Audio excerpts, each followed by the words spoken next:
so left-hand one's your hybrid, which was your before moving anyway.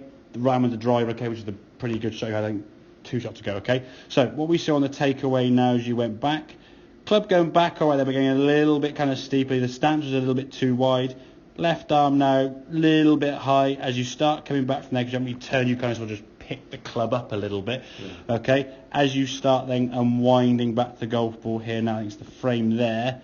You can see the club shaft. If I put a line sort of through there, that now is this side of the golf ball, which means your club has been coming from outside the line and just going to spin the ball left to right. And the more left you try to swing it, and the harder you try and swing it, the more that spin you get. And it got to the point on the weekend where your drive was literally almost like coming back on yourself. You said, spinning backwards, okay? So want to try and feel there. Narrow in the setup. Yes, the drive is going to be a little bit wide, it's a longer club, you need that base, but ultimately, that'd be fine. You go a smidgen narrow if I'm honest, okay, but yeah, that's fine. My driver starts that.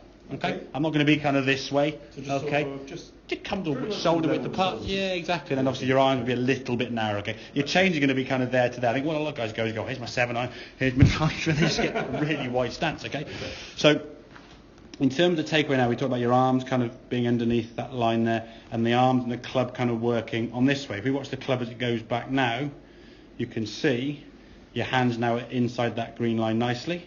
Top of the backswing. Your left arm is perfect, literally like in a spot on position there, okay? Good shoulder turn, okay? As we start coming back in the golf ball, look where your hands are now on that club shaft, as we said, is that side of the golf ball. So your club in the golf ball now is coming this way, not that way. Yeah. As you say, it feels kind of almost, if the ball's going right field, I can't swing it this way. But in actual fact, the more the club swings that way, it squares up. The more it swings kind of this way, the more that way it's going to spin off to the right there. Yeah. Okay, and that's kind of what happens. Just chop across it. Okay. Yeah. So when that one was hit there now, as you come in the golf ball, good strike of the ball as we can see, hit middle dead center line, full rotation through, and the ball then you can see there just sort of starting just on the left hand side a little bit, and pretty much staying left of the line. Okay. So get the feeling that, and again, I would practice as best you can. Pardon the pun, pissing about. Feel what a bad path feels like. Feel what a good path feels like. Feel what a bad path feels like the other way. So you kind of feel where, and again, you felt more in your elbows, where your elbow was swinging both on the way back and through. That's fine. Doesn't matter where, from top to bottom, where you feel it, it makes no difference. Some guys feel their knees or their shins or their hips or whatever.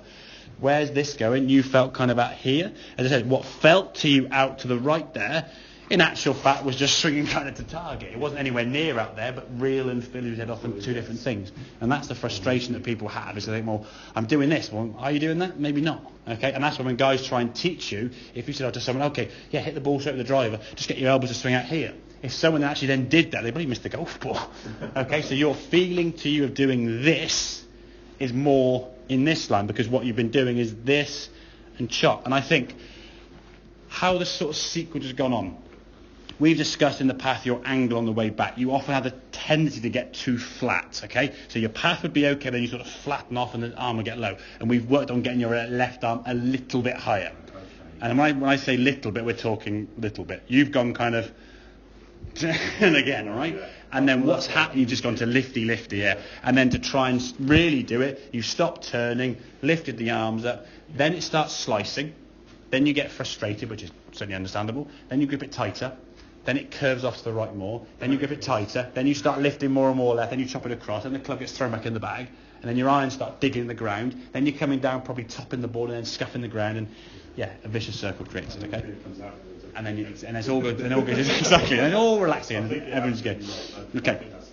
So we can kind of just get the sensation. Your arms are kind of working around the body. Your left arm position there, Miles, is brilliant. I mean, that to be fair, and I'm not saying it to try and blow smoke up you, whatever. If I just screen grab that there, and when I send this to you, just look at that image and then literally Google McIlroy, Justin Rose, anyone, and seriously, and just compare the two. Because what we look at the top of the backswing, okay, is left arm across there, right elbow nicely sort of tucked in, club face and left arm are parallel, minimal amount of leg movement, hips have rotated, shoulders have maintained spine angle. There's so much good going on there. If we can just get to that position there now, and the arms can then kind of work back to here, again, under the shoulders, under the chin, as opposed to being when you get out here somewhere and you're like, whoop, lunging across, you've got a chance of getting the ball straight. And you beating the ball, I don't see any reason why you can't be going 230, 240 with that club. You're getting 200 yards now with thinking about it. Okay. Take the thought away, you're smashing it. Brilliant. Good man.